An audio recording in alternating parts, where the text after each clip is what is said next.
Hello and welcome to State of the Union. I'm Stefan Grobe in Brussels.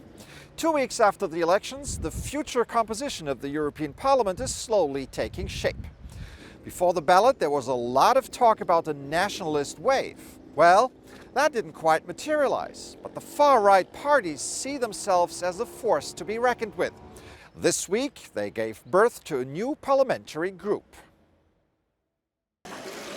Identity and democracy. The new name for the European Parliament's biggest Eurosceptic faction. But these are familiar faces here in Brussels. Ils ne sont pas portés par la même dynamique. We're not carrying over the same dynamic. The fact that members of the new ID group are now participating in governments is evidence of our new maturity. Donne à l'évidence une maturité nouvelle. Changing the name provides a good opportunity for Marine Le Pen to come to the European Parliament and assert herself over the faction. The power axis of the group, which was known as the Europe of Nations and Freedom, remains the same. Le Pen's National Rally Party and the ruling League Party of Matteo Salvini in Italy. The group will be led in the European Parliament by the League's fresh-faced 32-year-old Marco Zanni. MEPs from Germany's far-right Alternative for Deutschland party will also add to the group numbers. The ID group will hold 73 of the European Parliament's 751 seats, making it the Parliament's fifth largest group. The former ENF group was the last term's smallest group. It had 36 MEPs sitting with it.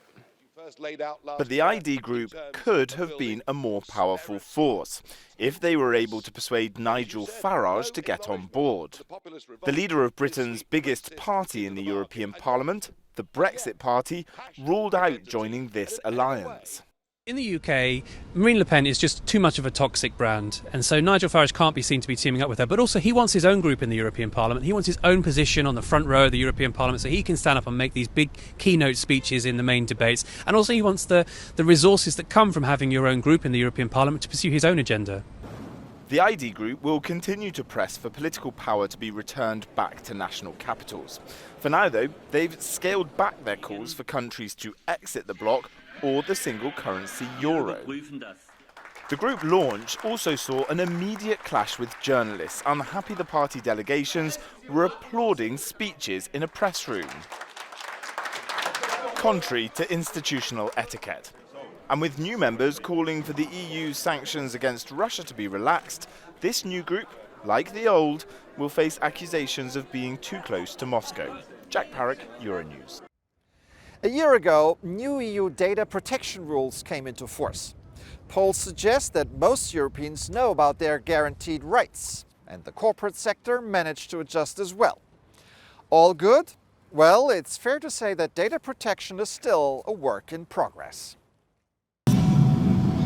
If data is the new oil, you better protect it properly. Since May 2018, the General Data Protection Regulation has been shaping the way companies and organizations handle the personal data of EU citizens.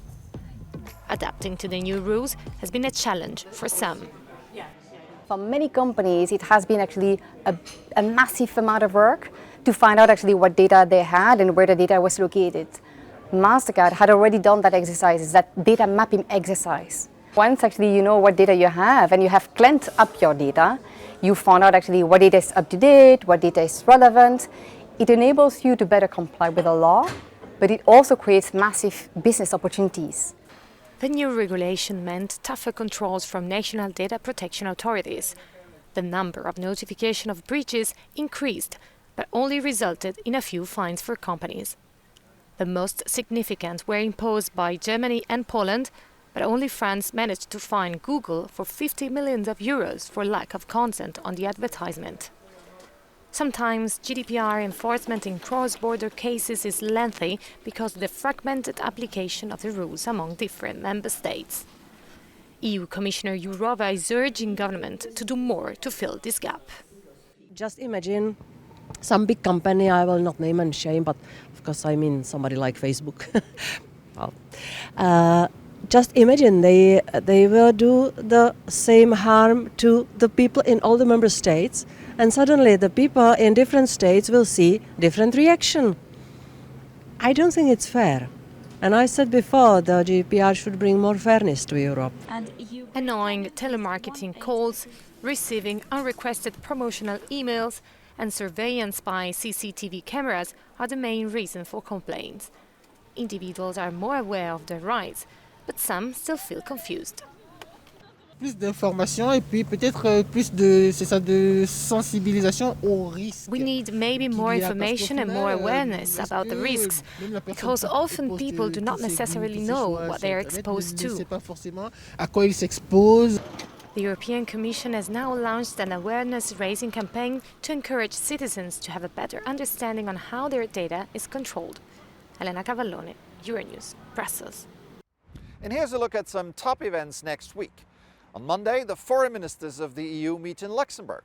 On Thursday, the heads of state and government of the EU come together for a summit meeting in Brussels. And in London throughout the week, there will be more rounds of voting among Conservative MPs for the Tory leadership. By the end of the week, there should be 2 candidates left to replace Theresa May as party head and ultimately Prime Minister.